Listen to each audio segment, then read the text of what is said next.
I built our business from the ground up, and I thought handing it to my wife, even just temporarily, was the right thing to do. She said she wanted to help, said I needed rest, but I should have known better. Sometimes betrayal doesn't come from strangers. It walks right through the front door, smiles at your family, and calls itself support. When Nina first suggested I take a step back from the business, she made it sound like a gift. "You've earned it," she said, pouring my coffee one slow morning. "You built Mercer Systems from scratch. You deserve time to live a little." I'd heard those words before, usually from friends or from Jordan, our son, who told me I worked too much. But never from Nina. Not like that. It was warm, encouraging, real. Or at least, that's how it felt at the time. I'd spent 20 years building Mercer Systems. Started with nothing but a used van, a toolbox, and a small contract installing security systems for a local school district. Grew it into a full-service operation: surveillance, access control, data wiring, commercial-grade systems for government buildings and hospitals. It wasn't glamorous, but it was solid, reliable. I employed 14 people, kept our books clean, and earned a reputation for never missing deadlines. My hands were in everything: quotes, installations, client relationships, equipment procurement. And Nina? She handled marketing, hiring, and the financials. We made a good team, or so I believed. She didn't bring it up again for a few weeks, but she started planting seeds. "You've lost weight," she'd say, brushing her fingers over my arm. "I think the stress is showing." Or, "Wouldn't it be nice to finally take Jordan fishing before he's too grown up?" And then one night, sitting on the porch with a glass of wine, she hit it directly. "Let me take over for a while. Just day-to-day things. You'd still have final say, but I can handle the load." I hesitated. Not because I didn't trust her. She'd been with me since the 3rd year of the company. Helped me build it. She knew the clients, the team, the rhythm. And besides, I'd been feeling tired. Not defeated, just worn. Worn like boots that had carried too much weight for too many years. I looked at her and saw concern, not calculation. That was my first mistake. So I agreed. I didn't fully step away, not at first.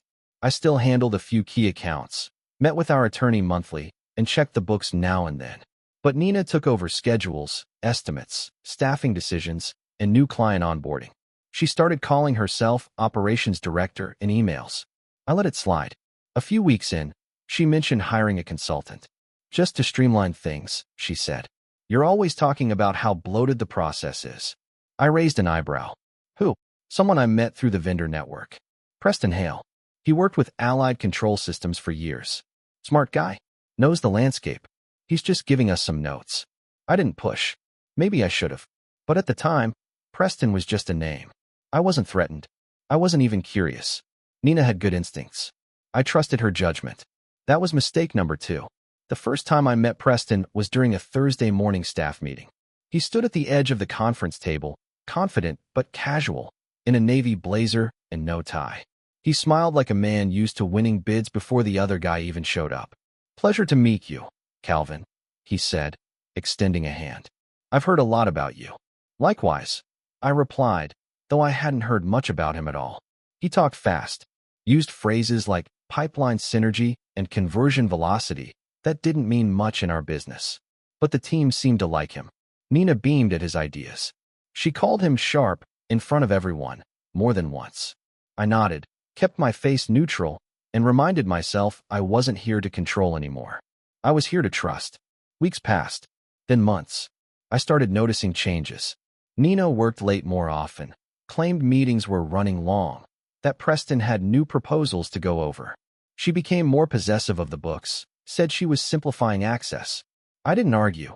She'd always handled the financials more than I did. But one night, I walked into the office at 8 p.m. to grab a file I'd forgotten, and heard laughter behind the closed conference room door. Her laugh, his voice, and then silence when they realized I was there. She opened the door a minute later. "We were just wrapping up," she said, blinking a little too fast. Preston was helping with a vendor negotiation. I nodded, slowly. "That vendor got a joke in." She froze for a second, then forced a laugh. "He's just funny. You know consultants. Always pitching and joking." I didn't say anything else. But something shifted in me. I started coming into the office more. Not every day, but unannounced, irregular. I sat in meetings without speaking, took notes, observed. Preston acted normal. Too normal. Nina became more guarded. And Jordan, back from college for a few weeks, noticed. Are you and Mom fighting? He asked. No, I said. Just watching things. Then came the final push. I received a vendor inquiry that didn't match any contract I remembered approving. A six-figure installation for a client I'd never met. I asked Nina. She brushed it off. Just a special bid. I asked to see the file. She said it was being revised. I asked again. She said, Calvin, you're not involved in that side anymore. Let me handle it. That night, I checked our shared project management system. My access had been revoked. I didn't say anything that night. Just closed the laptop and walked out of the office like nothing had happened. But inside, something had shifted. Not anger. Not yet, but clarity. You don't revoke access from the founder of the company unless you're trying to hide something. Especially not without a reason or a heads up. That wasn't a mistake. That was a move. The next morning, I called Chris Patel. Chris had been with Mercer Systems for 9 years, a soft-spoken systems engineer with a brain like a filing cabinet. He'd built our internal network, managed the servers, and knew the architecture better than anyone. He was also one of the few people in the building I trusted without hesitation. Do we still keep mirror backups of the admin portal? I asked him, casually, over coffee at a diner 2 blocks from the office. He looked up, then down at his mug. Technically, yes, though the schedule was changed. Valerie had Preston bring in a new contractor who adjusted some protocols. What? I stirred my coffee slowly. Think you could pull the change logs? Quietly. Chris didn't ask questions. He just nodded. By evening, I had a copy of the change log and a partial system access trace. The admin privileges had been shifted. Not deleted, just moved. My credentials were still in the system, but flagged as inactive legacy. Preston's were listed as consultant supervisor.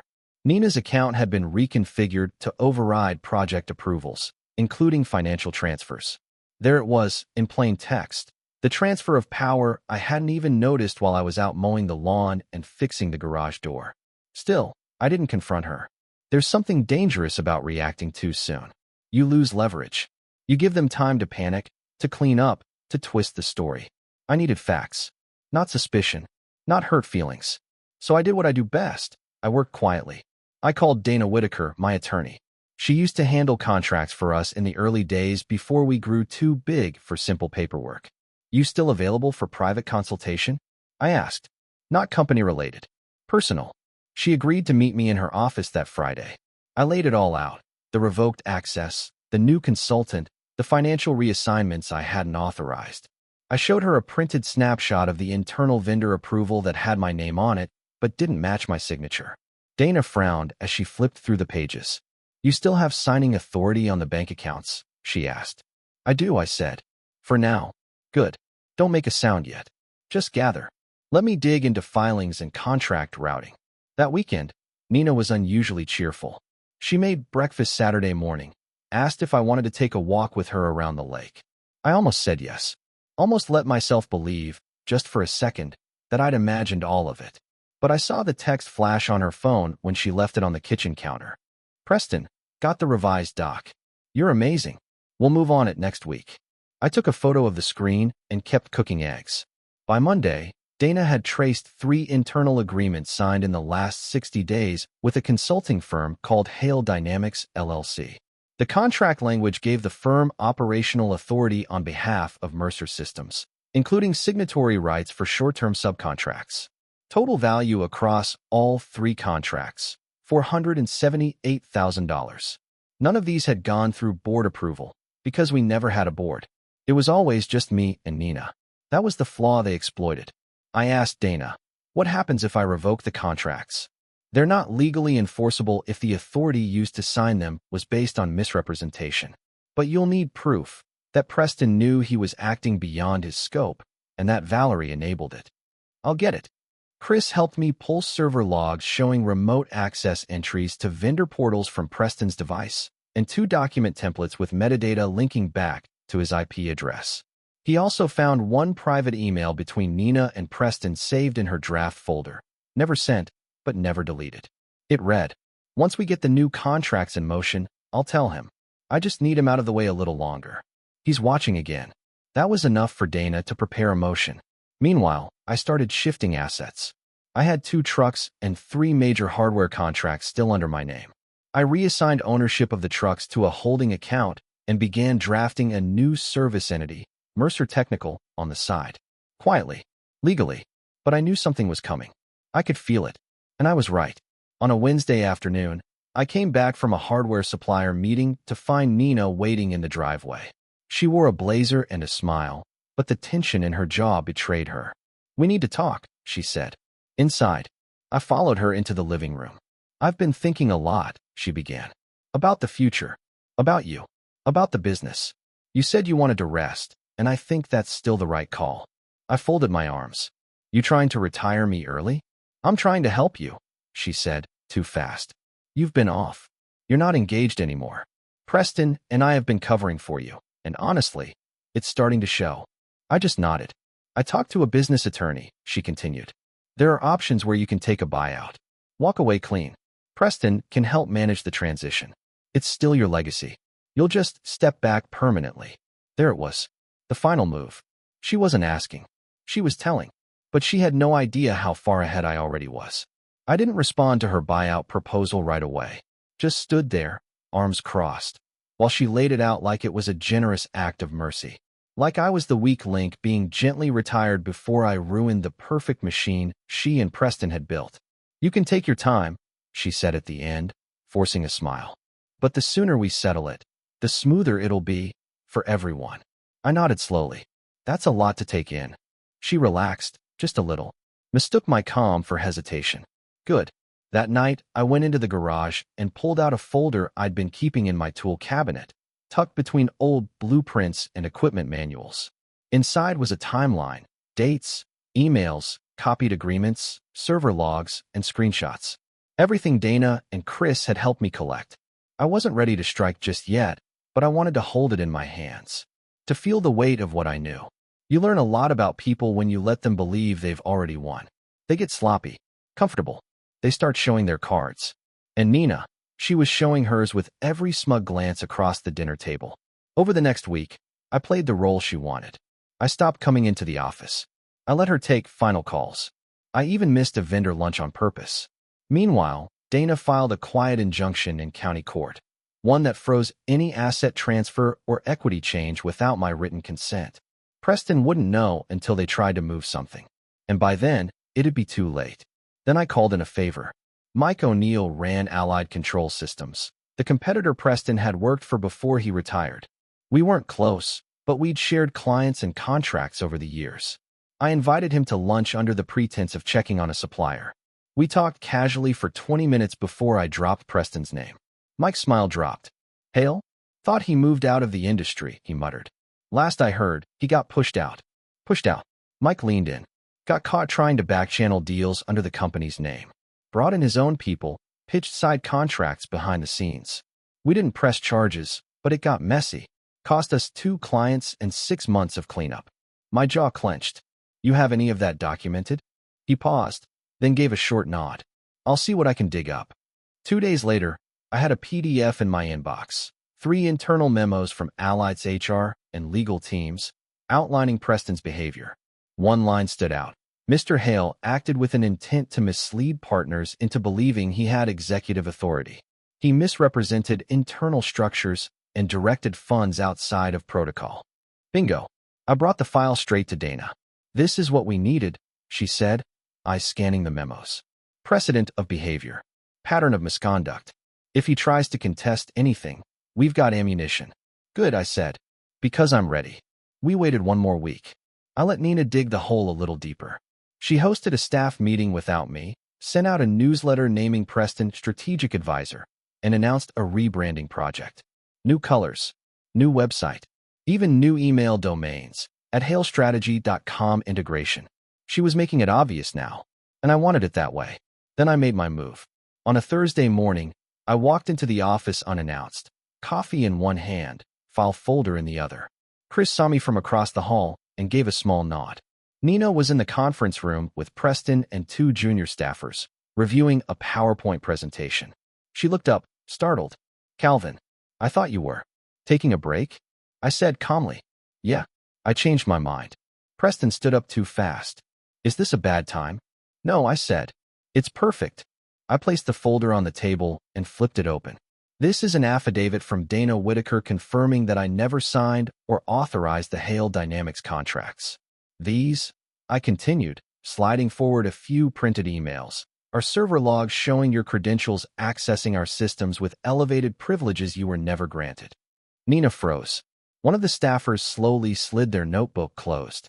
These are financial statements showing diverted invoices, I went on, and a letter from Allied Control detailing your prior behavior with their company. You know, misrepresentation, unauthorized contracting, the usual. Preston opened his mouth, then closed it. I turned to Nina. And this, I slid one last paper across, is a notice of motion, filed with the court last week. It blocks all operational transfers pending a formal audit. Her face turned pale. You can't just, she started. I can't, I said. And I did. I stood there a moment, letting the silence settle in, letting them understand that it was over. Then I added, also, Chris will be restoring all admin privileges effective immediately. You're both locked out until further notice. HR's on their way to escort you off the premises. I didn't wait for more. I left the folder on the table, turned, and walked out the same way I came in. Outside, the sun felt sharper than usual. Clean. Cold. Chris caught up to me in the parking lot. That was efficient. It's not done yet, I said. But it started. By the end of that day, Nina and Preston were both gone from the building. Security badges deactivated. Email access revoked. Phones turned off. I watched from my office window as Preston stood in the parking lot making a loud phone call, gesturing like a man trying to summon a lifeboat that had already sailed. Nina didn't speak to anyone, just got in her car and drove away, fast and alone. I didn't celebrate, didn't gloat, just sat down at my desk, reopened the admin dashboard, and changed every password in the system. One by one. Chris stayed late that night. We cleaned up the servers, restored archived documents, flagged suspicious transfers, and backed up every financial record to external drives. Dana joined us around 8 p.m., Chinese takeout in hand, and went over the next legal steps. This is going to make noise, she warned. You sure you want to press charges? I looked at the files spread out in front of me, the fake invoices, the signature forgeries, the consulting contracts routed through shell companies. They weren't trying to leave, I said. They were trying to bury me, burn everything, and walk away clean. I'm not letting them. Dana nodded. Okay, then we proceed. She filed formal charges the next morning. Fraud, conspiracy to misappropriate funds, attempted transfer of protected assets without consent. It wasn't just messy now. It was criminal. And Preston? He vanished. Didn't return calls. Didn't show up to his apartment. His LLC website went dark. We found out later he'd tried to skip the state entirely, but law enforcement flagged his license during a late-night stop in Nevada. Turns out you can't cross state lines with documents under sealed investigation. He was taken into custody and held pending arraignment. Nina, on the other hand, didn't run. She hired a lawyer. A loud one. Her attorney sent Dana a 3-page letter claiming I was retaliating out of personal animus, that Nina had acted in good faith, and that I had allowed procedural ambiguity to justify a smear campaign. Dana's response was one sentence. See attached documentation and sign motion. The letter didn't mention Preston by name. I took that as a sign she was already trying to separate herself from him. Jordan came home the following weekend. I hadn't told him everything yet, but word had started to spread. Employees talk. Friends whisper. Local business forums light up with rumors. He walked into my office, closed the door, and said, Dad, what the hell happened? I paused for a long time before answering. She tried to take the company. With someone else. Someone who wasn't just advising. They forged contracts. Tried to pin it on me. He didn't say anything at first. Just sank into the chair across from me, staring at the floor. I thought she loved the work, he finally said. I thought she loved you. I did too. I didn't want to make him choose sides. I knew this wasn't just about legal damage. This was his mother. And no matter what she did to me, she was still that to him. She's going to say I set her up? I said quietly. That I made this happen on purpose. That I was bitter. Jordan looked up. Did you? I shook my head. I did what I had to do. Nothing more. He nodded. Then let her say what she wants. That was the moment I knew I hadn't lost everything. In the weeks that followed, the story played out across every part of our lives. Employees returned to work under tighter security protocols. I personally met with every major vendor to reassure them the company was stable, solvent, and no longer under the influence of outside forces. Most stayed. A few needed convincing. One walked away. I accepted that. Dana helped file a civil suit against Hale Dynamics LLC, knowing full well it was a paper shell. But it helped reinforce the criminal case. Nina's attorney tried to negotiate a private settlement. Dana refused. Your client tried to remove my client from his own business. There's no quiet deal after that. And Nina? She showed up once more. A month later, on a Tuesday morning, I found her waiting on the bench outside the courthouse. She looked tired. The sharp lines of her ambition had dulled. Her clothes were still expensive, but her confidence was cracked. I didn't want this to happen, she said as I approached. You made it happen, I replied. I didn't know he'd take it that far. You gave him the keys. You just didn't like where he drove. She looked away. I thought you'd just walk away. Let me run things. You always said you were tired. I was tired of running things, I said. Not of being lied to. She didn't cry, didn't beg. She just sat there, looking smaller than I ever remembered. I'm sorry, she finally whispered. I nodded. Not because I forgave her, but because I was done needing to hear it. When I walked into the courtroom, I left her sitting there. Outside, where she belonged now. There's something strange about walking into a courtroom knowing you're not the one on trial, but everything you built nearly was. The walls feel closer. The air feels heavier. But this time, I wasn't there to defend myself. I was there to make things right. The judge was a sharp woman in her 60s with no patience for theatrics. Dana had warned me she was known for cutting through drama like a scalpel. That was fine by me. I didn't need drama. I had facts. Preston didn't appear in person. His attorney entered a plea on his behalf and requested time to negotiate a deal with the district attorney. The fraud charges weren't going away. Not with the documents, the email records, and Mike O'Neill's testimony from Allied. Preston's only strategy now was damage control and maybe keeping himself out of prison. Nina did appear. She sat 2 rows behind me, dressed in a subdued gray suit. No makeup, hair pulled back. Gone was the polished executive look she once wore like armor. Now she looked more like a person hoping to vanish into the background. But she couldn't vanish. Not today. The court reviewed the financial documentation, the falsified signatures, and the unauthorized approvals. Dana walked the judge through a precise timeline. When my access was revoked, when contracts were filed under altered names, when funds were redirected. And then came the draft email. The one Nina had written but never sent. I just need him out of the way a little longer. That line hit the courtroom like a pin dropping in a cathedral. Even her attorney didn't try to argue it. Just asked the judge to consider context. The judge glanced over her glasses. I have all the context I need. By noon, a formal ruling was issued. Hale Dynamics LLC was dissolved and barred from further contracting in the state. All documents tied to Mercer Systems under their name were invalidated. Nina was stripped of her executive authority and permanently removed from all decision-making roles within the company. Any attempt to appeal would require new evidence, and the judge made it clear. I'm not inclined to review this again. Outside, I took a long breath. Chris was waiting with coffee. She didn't even try to deny it, he said. She couldn't, I replied. Still, I thought she'd fight harder. She already lost. There's no fight left. That night, I returned home to an empty house. Jordan had gone back to campus. The office was quiet. I sat in the kitchen, the same spot Nina once stood when she offered to help with the business. I remembered her voice, soft and persuasive. Let me take this off your plate. You deserve to breathe. What she meant was, let me take what's yours and convince you it's a gift. I lit the fireplace, poured myself a drink, and opened a fresh notebook. I wasn't sure yet what I'd write in it. A new project? A reflection? Plans for Mercer Technical, the new side company I was building? All I knew was that the page was blank, and finally, so was the future. No more damage control. No more waiting for someone to sabotage me from inside my own walls. The next morning, I met with Dana one last time to finalize the paperwork. You'll have to deal with her share of the marital estate, she said. But with the fraud ruling, you've got leverage. I can push for a full divorce agreement where she forfeits any stake in the business. I want her out, I said. No strings. No lingering ties. I can make that happen. It took another 3 weeks, but in the end, Nina agreed.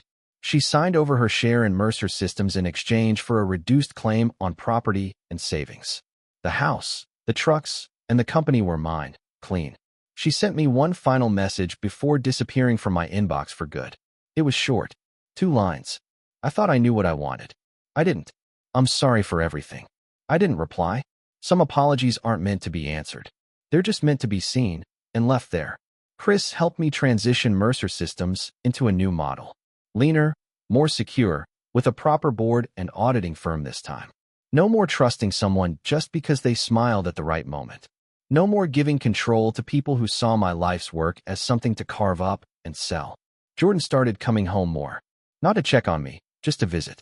We talked more than we had in years. One night he asked, "You still believe in building something together?" I thought about it. Not with just anyone. But yeah, I still believe. It wasn't bitterness in my voice. Just experience. Later that month, Dana handed me the final divorce decree. I signed it without hesitation. Not out of anger, but out of peace.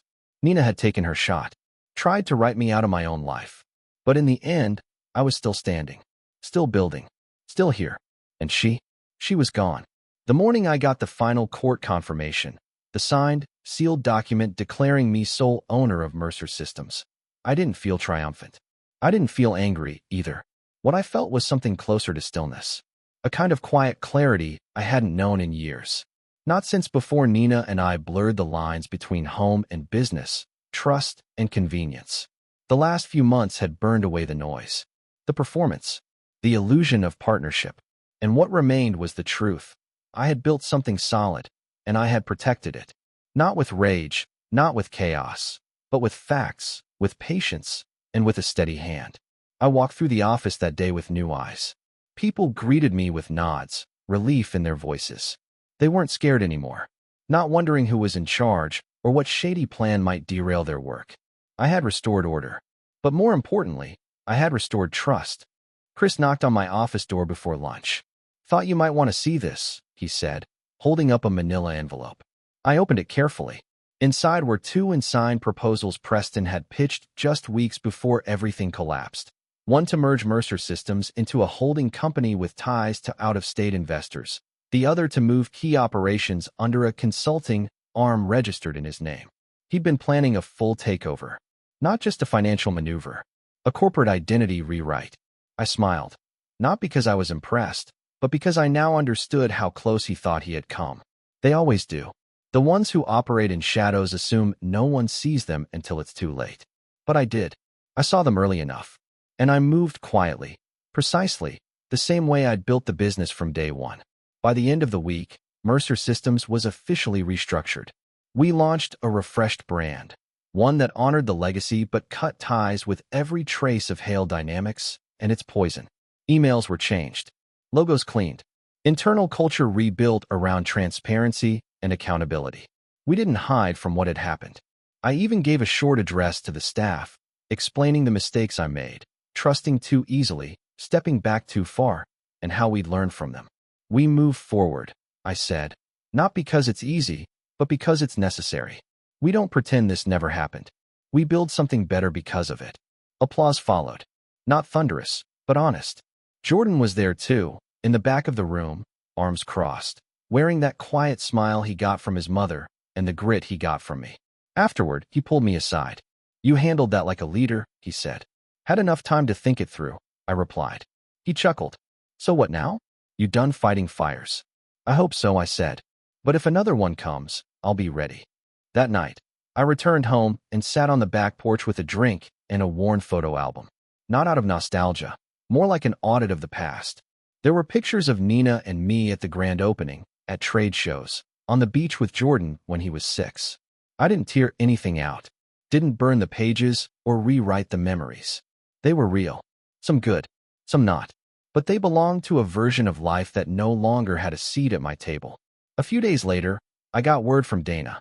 Preston had accepted a plea deal. Guilty on 2 counts of fraud, 1 count of conspiracy. No prison, but a permanent ban from working in any financial or strategic role for a registered business entity.